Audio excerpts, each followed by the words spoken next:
You know that person who laughs at absolutely everything? The one who finds humor in situations that would send most people into a spiral? Yeah, they've probably been through some stuff. And I'm not talking about a bad haircut in middle school. I'm talking about the kind of experiences that fundamentally rewire how you see the world. Let me paint you a picture. Someone cuts them off in traffic. Road rage? Nope.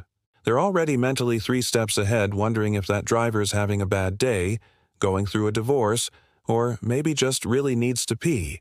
Because when you've survived your own storms, other people's rain showers just hit different. Here's what nobody tells you about people who've endured too much.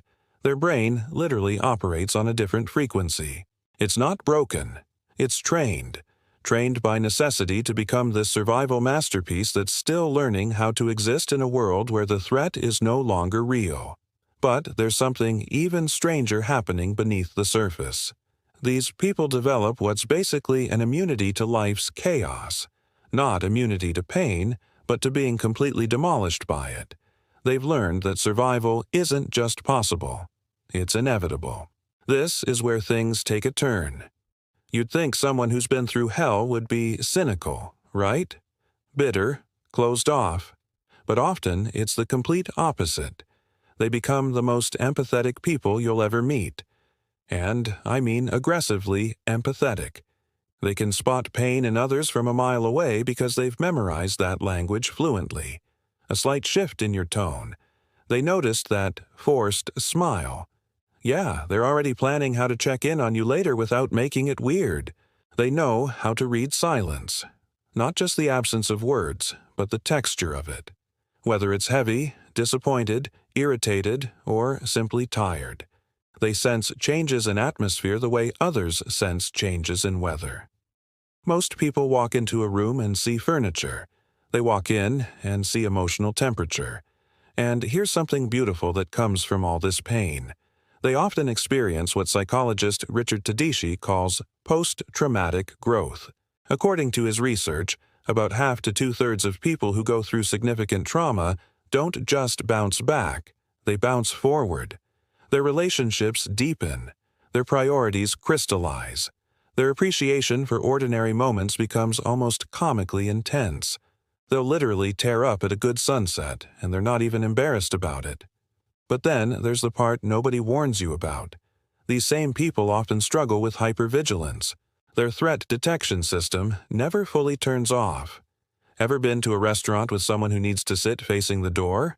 Or someone who has 17 backup plans for a simple coffee date? That's not paranoia. That's a nervous system that learned the hard way that safety is a luxury, not a guarantee. And here's something that'll mess with you. They often downplay their own experiences constantly. Oh, it wasn't that bad. Other people have it worse.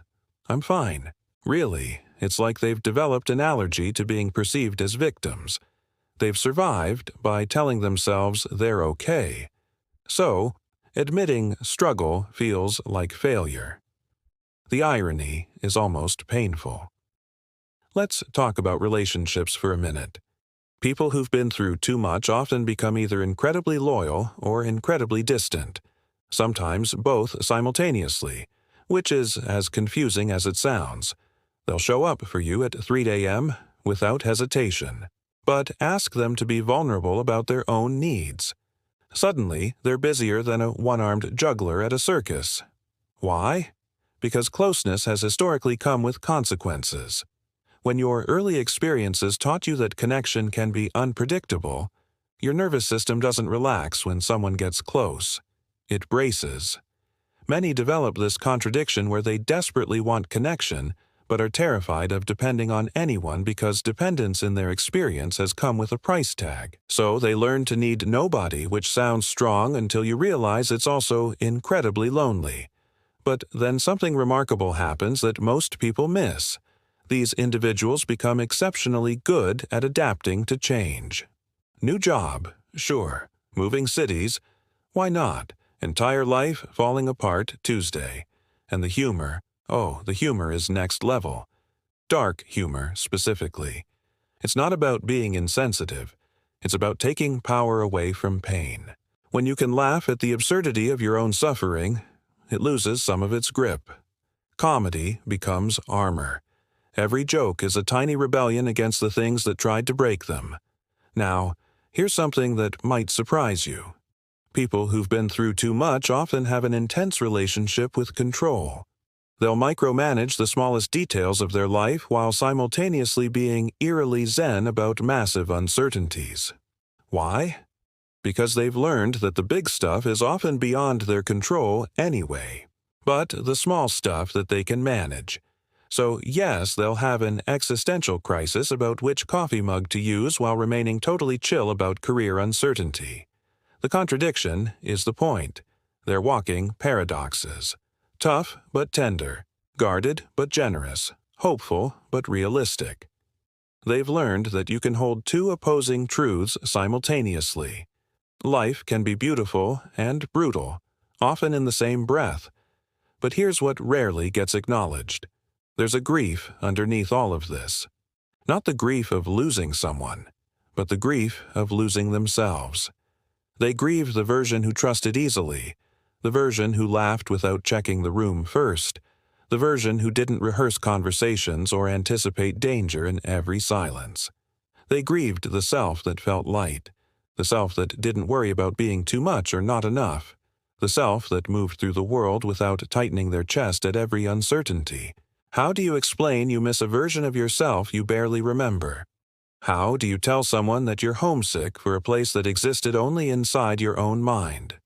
A childhood you didn't fully get to live, a softness you didn't get to keep, a freedom you learned about too late. This grief doesn't break them. It shapes them. It makes them quieter, more observant, more intentional. It turns them into someone who cherishes peace because they know the cost of chaos. Someone who values safe people, because unsafe ones taught them how much it hurts. And maybe that's the real psychology here. People who've gone through too much don't just survive. They develop a complex, nuanced understanding of what it means to be human. They know that strength isn't about never falling apart. It's about how many times you can reassemble yourself, even when some pieces don't fit the same way anymore. Their survival became insight. Their pain became compassion. And without even noticing, they became something rare, a lighthouse. Not because their life was gentle, but because they learned to navigate storms that would have broken others. A lighthouse doesn't shine because it's perfect. It shines because it remembers the darkness.